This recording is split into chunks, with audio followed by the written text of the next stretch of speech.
What's up, everybody? Welcome to Podcast Now Plus. I'm Alex, and in this video, I want to talk about a news story that flew right over my head yesterday. I had no idea until last night about this story that Square Enix basically deemed Marvel's Guardians of the Galaxy that it underperformed. The game did not do well at launch, but the game has done well since then. It's had it's sold well over time, which is definitely good news. Now, one thing I do want to throw in before we start talking about, why is the reason why it undersold, stuff like that. One thing I do want to throw in is Square Enix does this quite often. A lot of games to Square Enix are normally considered financial disappointments. Not like EA kind of gets very laughable in this in the way, but I think the Tomb Raider franchise, I think the first game was also considered a failure, and that game sold millions and millions of copies. So it's not like this has never happened before. I just want to kind of throw that out there, right? Because that is an element of it. Honestly, it's and we don't know because we don't know the exact numbers. But if you go to EA, right,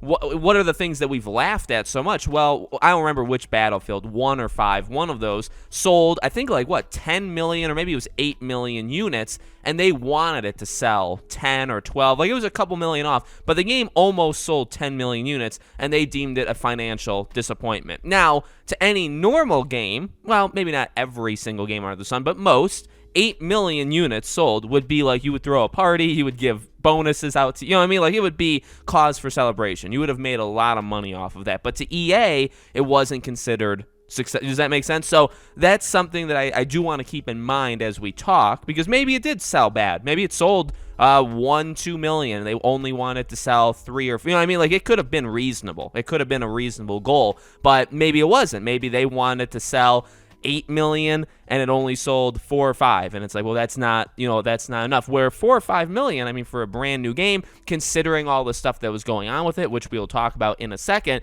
I would say that's that's a good deal. So what are some reasons the game could have potentially not done so well? Well, the first one is the Avengers comparison. Now, this falls to blame for literally everybody. I would say this falls to blame for anybody, including myself. If anybody ever compared the game to Avengers, you can blame them to an extent.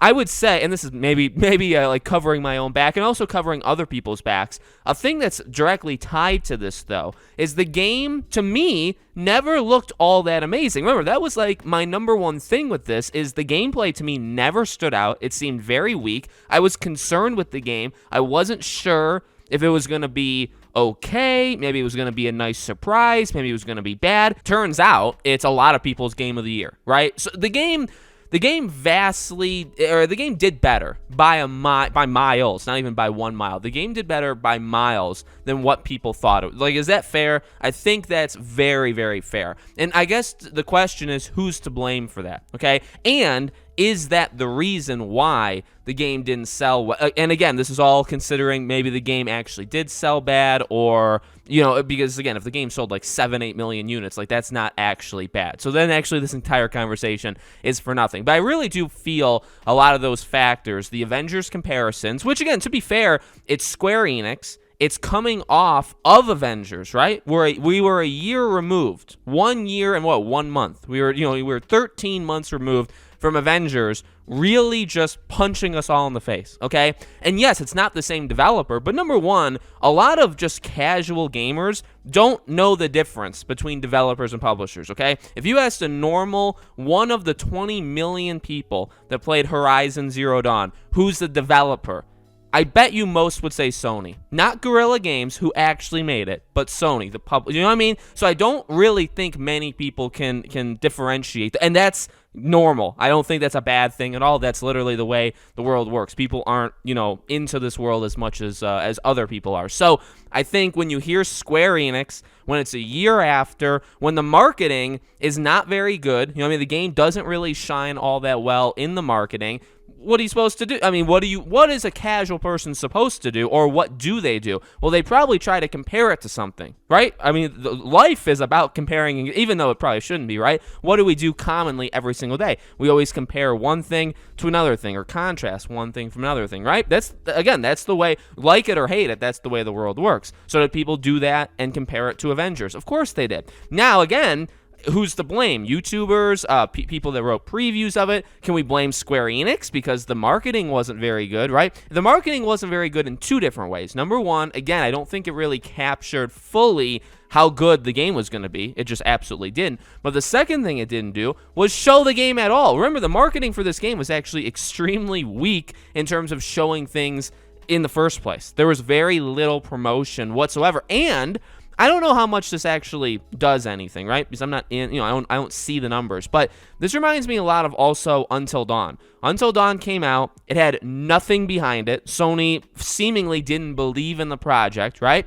And it sold pretty, like it definitely beat expectations from what maybe they were expecting. And people also really loved it. And so I'm going to compare it. Same thing, I would argue, with Guardians of the Galaxy. Now, you could say, well, it didn't do sales better than what they thought because obviously they said, that it failed there. Okay, fine, let's eliminate that. But the game came out, and I guarantee you they saw the comparisons with Avengers. I guarantee you they probably weren't that confident with it. I really do. I truly, like, same thing with Until Dawn, same thing here. I really believe both weren't confident fully in the project, but here's where I just don't get it. The games come out, and there is universal praise for the game, specifically, I guess, online. Maybe the game metrics speak something different, but online, everybody loves it, right? People adored Guardians of the Galaxy. So when that happens, why don't you have like a new wave? Because it's not like you spent all of your marketing budget because there was none, right? Or promotional budget. Why don't you do that now? You know what I mean? So the game comes out late October. Why don't you spend all of November pushing it? Now, yes, I'm sure people will say, well, I saw an ad for it. All right, I mean seriously pushing this thing because now you know. Maybe you didn't know before, but now you know that the game is really good. Like, you can just, it just is the way it is, right? The game is really good. Everybody loves it that's getting it. So why don't you push it? Until Dawn, it's a little bit different. I think it's mainly the same, but also you had Halloween after Until Dawn came out in August, late. I think it was late August, and then Halloween obviously was late October. And like again, you knew the game was good, you knew people loved it, and you didn't push it at all during the horror month that October is, with a horror game that actually was insanely good. So both of them, I think, just made stupid decisions in that regard. So those are the two things to me. The things that I could only envision would have hurt the game in terms of sales. And again, this is assuming it actually didn't do well, is comparisons to Avengers, but I don't want to blame one single group because I think kind of everybody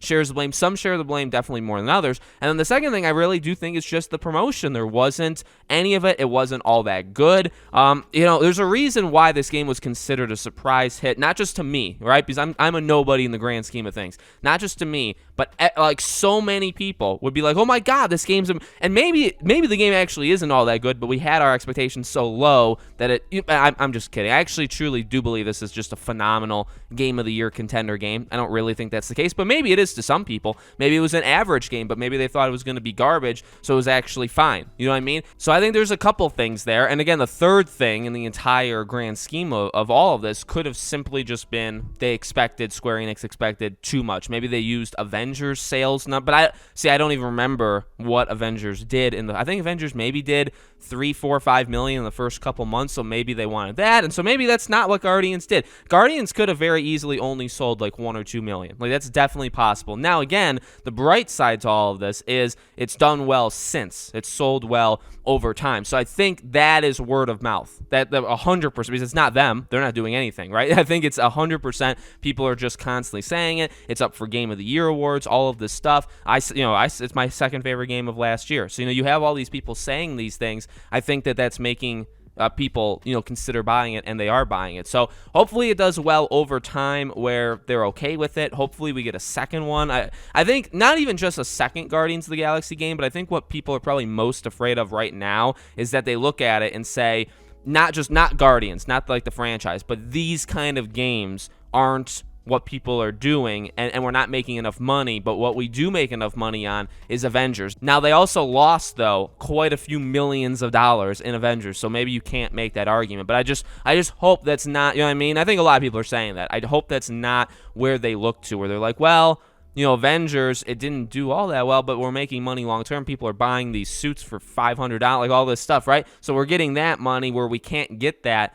with Guardians of the Galaxy. So again, it's not like a Guardians of the Galaxy 2. It's well, maybe we shouldn't do single player stuff. We should do like live service again. But Avengers lost a boatload of money for them too, so I doubt they're going down that path either. So we'll just have to see what happens. So let me know what you guys think in the comments below. Make sure, as always, you guys are subscribed to the channel. Hit the bell icon so you guys know when all these videos go up, and I hope to see you all on tomorrow's video.